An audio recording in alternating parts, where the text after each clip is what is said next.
जी, जी। मीनू जी, मैं आपके पास आता हूँ। ये जो इनकी जो पूरी जो मानते हैं, सब लोग मानते हैं कि आरएसएस की जो पूरी रणनीति है या आरएसएस की पूरी ज़मीन है, वो नफ़रत है। और वो नफ़रत पहले धर्म के आधार पे की। हिंदू-मुसलमान का भेद किया, हिंदू और दूसरे धर्मों का भेद किया। मणिपुर में हम देख रहे हैं किस तरह से भेद चल रहा है। तमाम धर्मों से भेद, तमाम धर्मों के बीच नफ़रत बोना और उस पे एक जो है करना। अब वो धर्म से करते-करते वो जातियों पे आए, जाति से परिवार पर आ गए। ये क्या करना चाह रहे हैं? मतलब सबके बीच नफ़रत भर देना है, नफ़रत वाला देश बनाना है, क्या चाह रहे हैं? जी हाँ, आपने बड़ा अच्छी तरह से बड़ी सुंदर व्याख्या कर दी है और नई व्याख्या की है। इसमें एक चीज़ और भी है कि जो जिस परिवारवाद को ये दिन भर कोसते रहते हैं, उसके सबसे बड़े लाभार्थी मोदी जी हैं।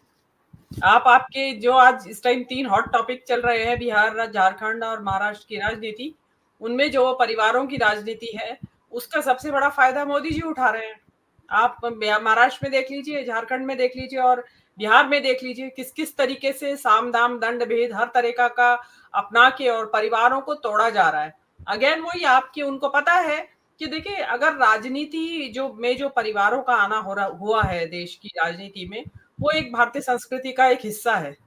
उसी भारतीय संस्कृति के अनुरूप राजनीति में भी परिवारों का आगमन होता रहता है, मतलब परिवारवाद की राजनीति चल रही है। तो भैया आगे की राजनीति भी तो उसी संस्कृति के हिसाब से चलेगी। भाई हम जो कह रहे हैं कि उसने बेटे को नहीं दिया, उसके बहू को नहीं मिला, तो भाई बहुओं को कहीं नहीं मिलता है राजकाज। चाहे किसी का बेटा, अगर किसी के यहाँ बेटे की मृत्यु हो जाए, तो उसमें बहू अगर दूसरा बेटा हो सामने, तो बड़े बेटे की बहू को कहीं नहीं मिलता है। आप संस्कृति को समझिए। मुझे तो लगता है कि सारे इंडिया में संस्कृति इसी तरीके से चलती है परिवारों की। तो उसमें सीता सोरेन को जो शिकायत है वो मेरे हिसाब से अगर वो भारतीय संस्कृति को समझती है तो वाजिब शिकायत नहीं है। दूसरी बात मेरे हिसाब से जो सीता सोरेन का मामला है वो खाली परिवार से जुड़ा हुआ नहीं, सीता सोरेन खुद फंसी हुई है। आप सभी को, आप तो मेरे से ज्यादा बेहतर जानते होंगे कि भाई जो राज्यसभा का में जो 2012 में जो इन्होंने रिश्वत के मामले में ये फंसी थी और जेल में ही गई थी, उसके चक्कर में ही तो सुप्रीम कोर्ट ने ये फैसला बदला है अभी रिसेंटली, जो कि भाई नोट के बदले वोट वाला जो मामला है उसमें जो पलटा है सुप्रीम कोर्ट ने अपना निर्णय, वो इन्हीं का तो केस था, सीता सोरेन का।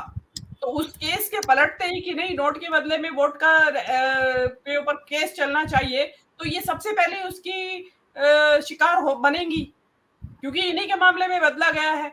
तो इस चक्कर में इन्होंने बीजेपी ज्वाइन कर ली है, परिवार और ठीकरा फोड़ रही है शिबू सोरेन के ऊपर, कल्पना सोरेन के ऊपर, हेमंत सोरेन के ऊपर। इनफैक्ट तो वो खुद फंसी हुई है उस मामले में। और अब क्योंकि वो वॉशिंग मशीन में धुलने चली गई है, तो अब सीबीआई ढीले पड़ जाएगी, अभी कोई उस पे एक्शन नहीं लिया जाएगा। जो 2012 में जो मामला हुआ था राज्यसभा में रिश्वत लेने का, राज्यसभा में वोट देने का, उसमें इनकी कार में से पाए गए थे, बताते हैं 2 करोड़ रुपया, और वो स्टैब्लिश हुई और उसमें ही फिर इनको जेल भी हुई। अभी बेल पे है वो, ऐसा बताया जा रहा है जो मेरी जानकारी है उसके अनुरूप। तो इसमें इतना नहीं, प्योर, शायद शिबू सोरेन तो बरी कर दिए गए हैं। नहीं शिबू सोरेन नहीं, ये सीता सोरेन हाँ, सीता सोरेन बेल पे है, बिल्कुल। है ना। तो वो क्योंकि सुप्रीम कोर्ट ने फैसला उलट दिया है अपना पुराना शिबू सोरेन के जमाने वाला, कि भाई नहीं इसमें आपराधिक मामला है ये, तो वो सबसे पहले इसकी इसकी सबसे पहले भुक्तभोगी बनती, उनको सबसे पहले जेल होती इस मामले में सीता सोरेन को। तो इतना ज्यादा परिवार का मामला नहीं है जितना कि ये उनकी अपनी खाल बचाने का मामला है। और वो बड़ी ये एक राजनीतिक बेईमानी है सीता सोरेन की, जो वो परिवार के ऊपर ठीकरा फोड़ रही है इस बात का।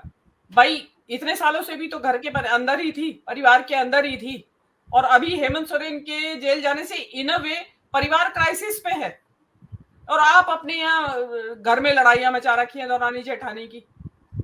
क्राइसिस है या नहीं है हेमंत सोरेन के जेल जाने से? परिवार के अंदर क्राइसिस है, हर तरह का क्राइसिस है, राजनीतिक भी, आर्थिक भी और अदरवाइज भी, सामाजिक भी होगा ही वहां के हिसाब से। तो उसमें वो जो है अपनी नाकामी या अपनी जो अंदर का भीतर का डर है जेल जाने का, उसका ठीकरा उसके ऊपर फोड़ दिया, क्योंकि वो बड़ा आसान रास्ता है निकलने का। और आप ये देखिए धनंजय जी, अचरज की बात है कि सीता सोरेन के भाजपा में जाने के विषय में इस बारे में कोई बात नहीं कर रहा है। सब शिबू सोरेन के परिवार की राजनीति, परिवारवाद और इस पे बात कर रहे हैं कि भाई इस वजह से गई है सीता सोरेन। सीता सोरेन प्योरली अपने उस केस की वजह से गई हैं, क्योंकि हेमंत सोरेन के जेल जाने के बाद तो बिल्कुल वो लोग, बिल्कुल जिसको कहते हैं ना कि अम्ब्रेला हट गया सिर के ऊपर से, तो और ज्यादा खतरा बढ़ गया था। और सुप्रीम कोर्ट के निर्णय की वजह से तो बिल्कुल तलवार सिर के ऊपर लटक रही थी।